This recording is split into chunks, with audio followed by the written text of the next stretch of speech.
চারিদিকে পর্বতমালা, মধ্যে ক্ষুদ্র জলধারা, তার চতুর্দিকে ঘাসগুলো বৃষ্টির অভাবে এবং তীব্র ঠান্ডায় হলুদ বর্ণ ধারণ করেছে। আপনাকে দাঁড়াতেই হবে ক্ষণিকের জন্য। এই রূপ সত্যই ভোলার নয়। অসাধারণ, অসাধারণ বললেও কম পড়ে যাচ্ছে।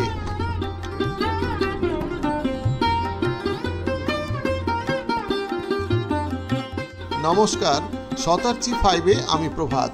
অন্নপূর্ণা সার্কিট ট্রেকিং পার্ট 2-তে আপনাদের সবাইকে স্বাগত জানাই।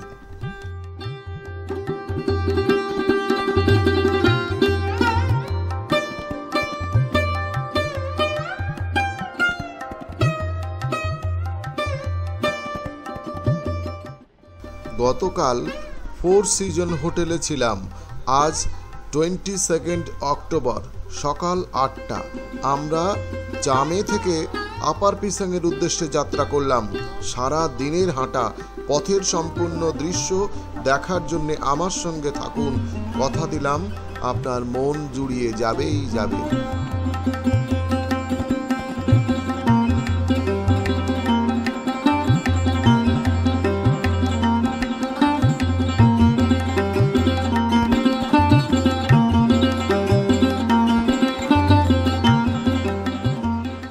বাম দিকের পাহাড় থেকে বরফ গলা জল নেমে এসে ডান দিকে বয়ে যাওয়া সারাক্ষণের সাথী মার্সিয়াংদি নদীতে মিশে গিয়ে নদীর স্রোত আরও তীব্র করেছে। মাঝে মধ্যে এমন সব জলধারা আমরা দেখতে পাবো, ভালোই লাগে।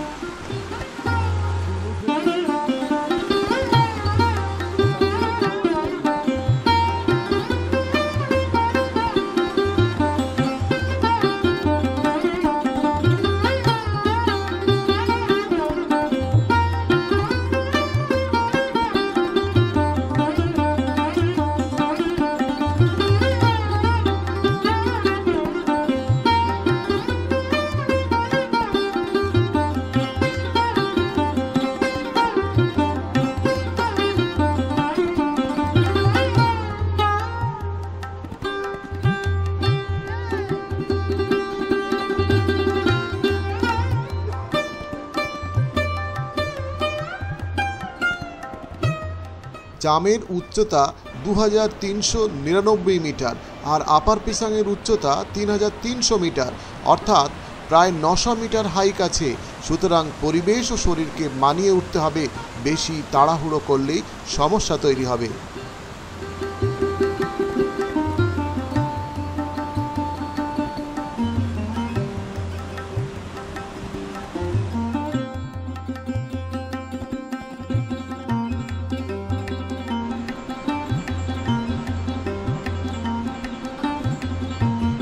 आओ जल्दी आओ।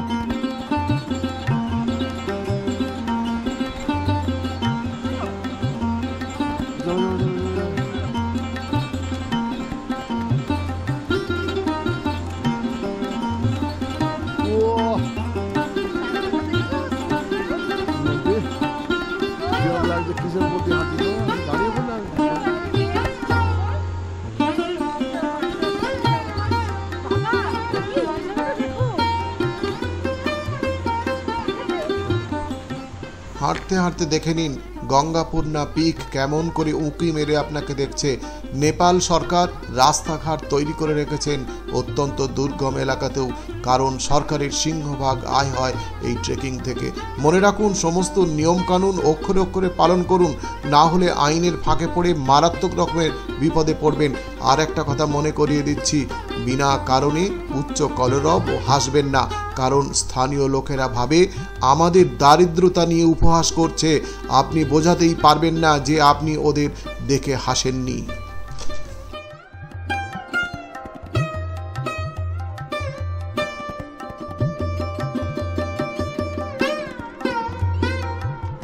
नमस्ते नमस्ते। तुम लोग कैसा? अच्छा, गुड।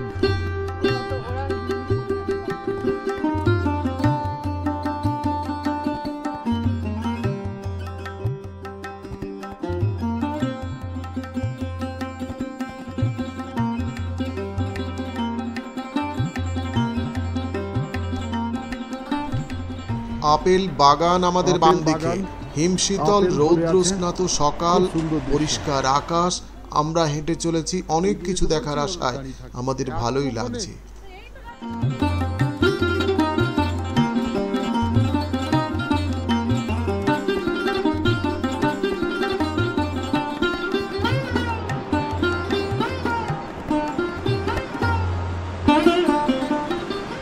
অনেকটা উপরে উঠে এসেছি, আবার ধীরে ধীরে নেমে যাচ্ছি।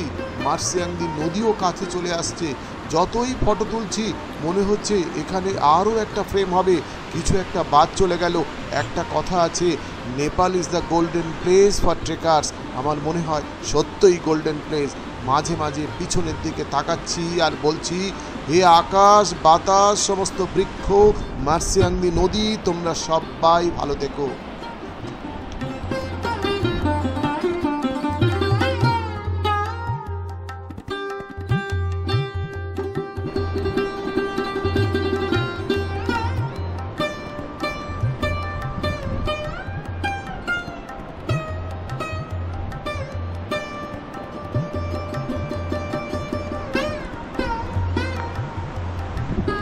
পিসাং যাওয়ার পথে, অর্থাৎ আপার পিসাং যাওয়ার পথে আমরা যে সুন্দর রাস্তা দিয়ে নেমেছি বা যাচ্ছি, সে রাস্তার চারিপাশটা একটু আপনাদেরকে দেখাচ্ছি। বাম দিকে, আমার বাম দিকে মার্সিয়াংদি নদীর নীল জলরাশি ধীরে ধীরে নেমে আসছে।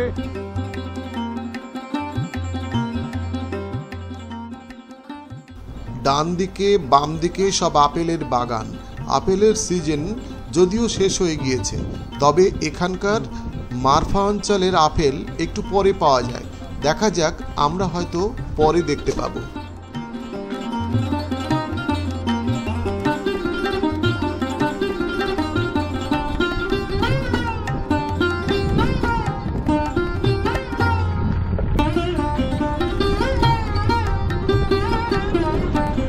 এখানটা খুব সুন্দর, আস্ত একটা পাহাড় কেটে রাস্তা বানানো। খুব তাড়াতাড়ি যেতে হবে এমন নির্দেশ আছে আমাদের।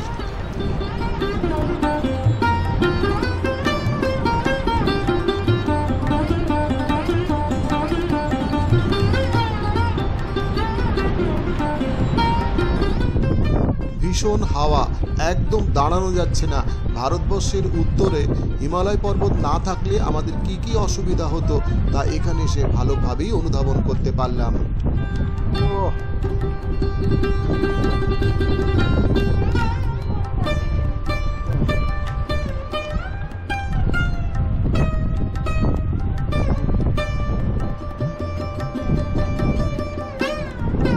ওহ, জায়গাটা দেখো।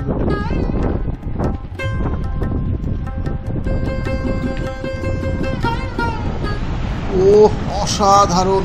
সামনের পাহাড় দেখে আমার পানাউলি দুয়ারের কথা মনে পড়ে যাচ্ছে।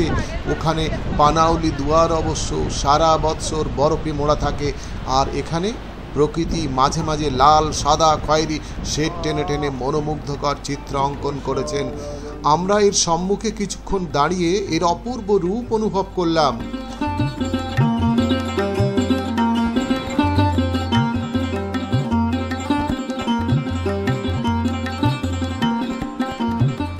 এবার একটা রডোডেনড্রন, ঝাউ এবং কাঁটা গাছের জঙ্গলের মধ্যে দিয়ে আমাদের যেতে হবে।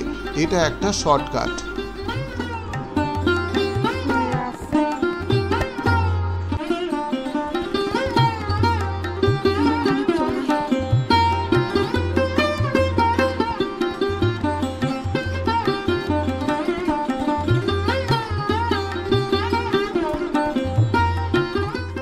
এখানে আমরা দুপুরের জন্য টিফিন করে নিলাম।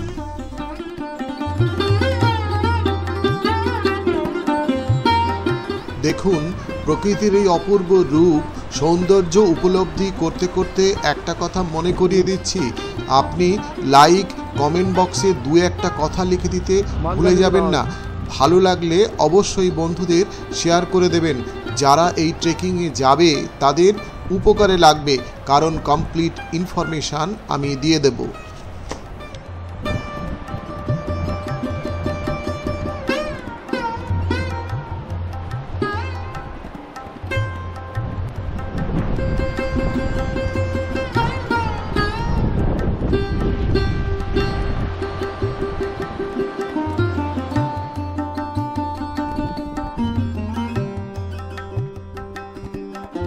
তুই রাখ।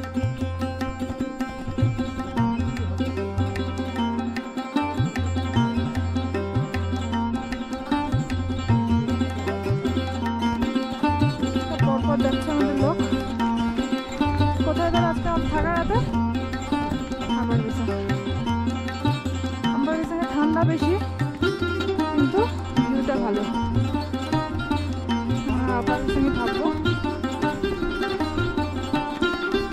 হাঁটা যাক। জায়গাটা খুব সুন্দর। রোদের দেখা মিলল।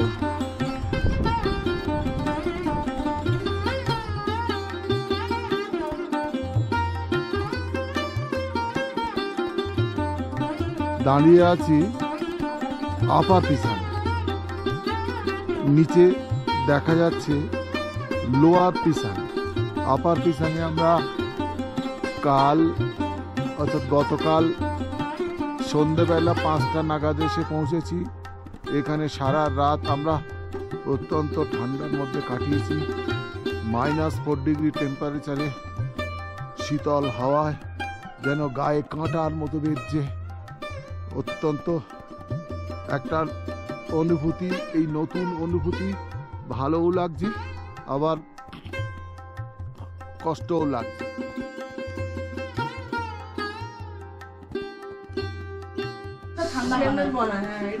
গতকাল রাতে আপার পিছনে এই হোটেলে আমরা ছিলাম। এখানে আমরা খেয়েছি। ওকে, থ্যাংক ইউ।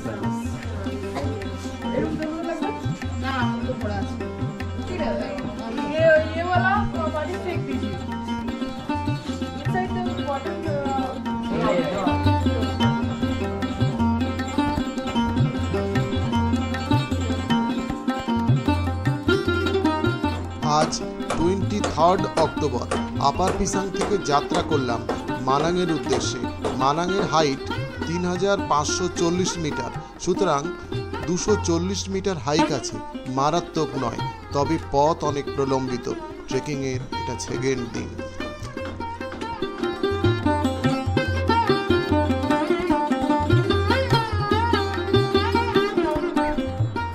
আপার পিছন থেকে লোয়ার পিছনের দৃশ্য দেখা যাচ্ছে।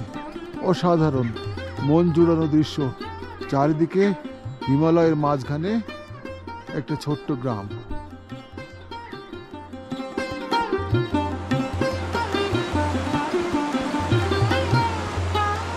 আরে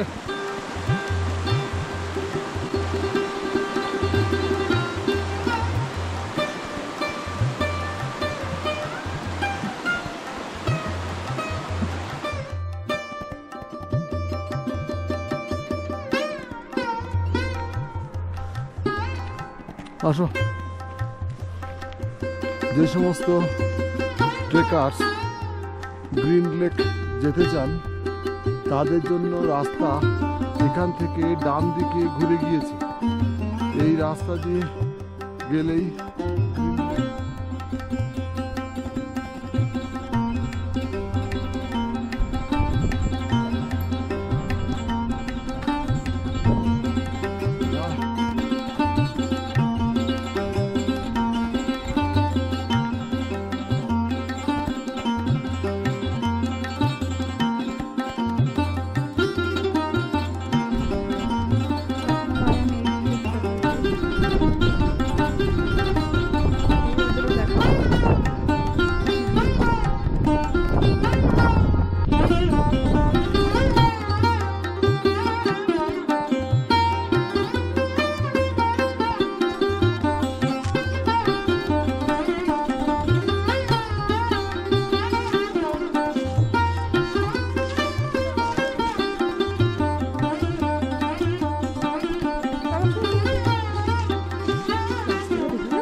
পুরো রিজিয়ন একদম লাদাখ, চারিদিকে তুষার শুভ্র হিমালয়।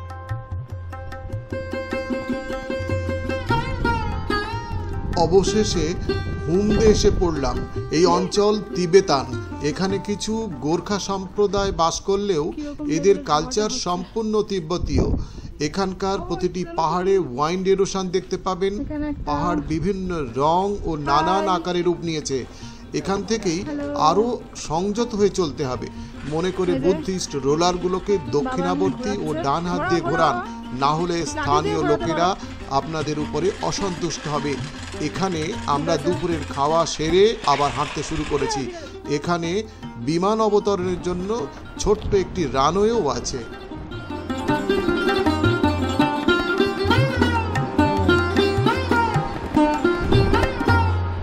গঙ্গাপূর্ণা পর্বত শ্রেণী মানাং ডিস্ট্রিক্টের মধ্যে এসে পড়েছি। তুষার শুভ্র হিমালয় থেকে বরফ গলা জলে ছোট্ট ছোট্ট জলধারা তৈরি হয়ে আপন গতিতে মার্সিয়াংদি নদীর সঙ্গে মিশে যাচ্ছে। আমার সারাক্ষণ এখানে থাকতে ইচ্ছা করছিল। কি যে আনন্দ হচ্ছিল তা বলে আপনাকে বোঝাতে পারবো না।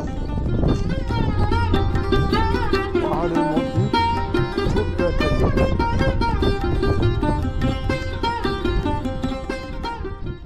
মানাঙে অনেক আপেল বাগান আছে। এখানকার আপেল অনেক সস্তা, খোসা অনেকটা মোটা, তাড়াতাড়ি নষ্ট হয় না, অনেক সুস্বাদু। 100 নেপালি টাকায় আমরা 1 কেজিরও বেশি আপেল কিনলাম। মার্সিয়াংদি নদী যেন এখানে আরও সুন্দর হয়েছে, খুব ভালো লাগছে।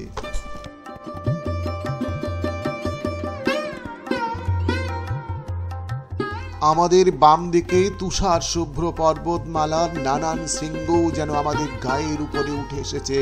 ডান দিকে পর্বত শ্রেণীও পাল্লা দিয়ে কাছে আসতে চাইছে। মধ্যে মার্সিয়াংদি নদী উচ্চ গর্জন করে সমতলের সঙ্গে মিশে প্রবাহিত হয়ে চলেছে। সবাই যেন আমাদের স্বাগত জানাচ্ছে। চারিদিকে তীব্র ঠান্ডা হাওয়া যেন কাঁটার মতো বিঁধছে। 3 লেয়ার ড্রেস কিচ্ছুটি মনে হচ্ছে না। আমরা দাঁড়িয়ে মানাঙের পাদ প্রান্তে, এক অসাধারণ মানাং। এরই মধ্যে বাম দিকের পাহাড়ে একদল বলগা হরিণ কয়েকটি ইয়াকের সঙ্গে এলাকা দখলের লড়াইয়ে ব্যস্ত। কতকগুলি ইয়াক এই লড়াইয়ে হেরে গিয়ে পিছু হটে যন্ত্রণাক্লিষ্ট চোখে এদিকে ওদিকে তাকাচ্ছে। আমার ভীষণ কষ্ট লাগছিল। একটি বলগা হরিণ যেন মহিষের মতো বৃহদাকার, হারার যন্ত্রণা নিয়ে আরেকটি ইয়াক পথের মধ্যে দাঁড়িয়ে আছে। আর নদীর অপর পাড়ে আমাদের বাম দিকে ইয়াকের বিরাট মেলা বসেছে। আমার বুঝতে আর অসুবিধা রইল না। তা হলো নদীর বাম পাড়ে ইয়াকের রাজ্য আর ডান পাড়ে বলগা হরিণের জন্য বরাদ্দ। এ এক স্বর্গীয় অনুভূতি, অপূর্ব অপূর্ব, সার্থকে আমার জীবন।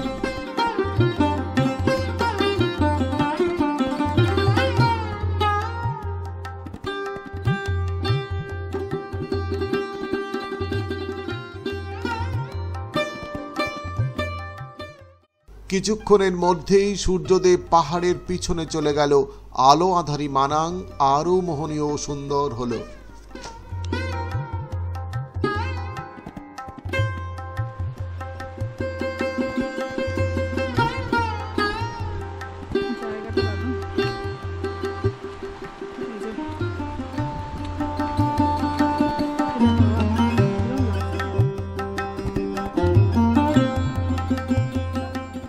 আমাদের আজকের ডেস্টিনেশন মানাঙে পৌঁছে গেলাম।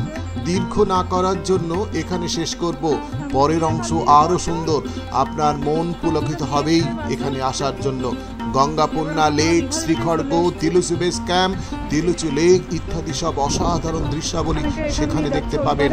ভালো থাকুন এই শুভ কামনা করে আজকের মতো বিদায় নিলাম।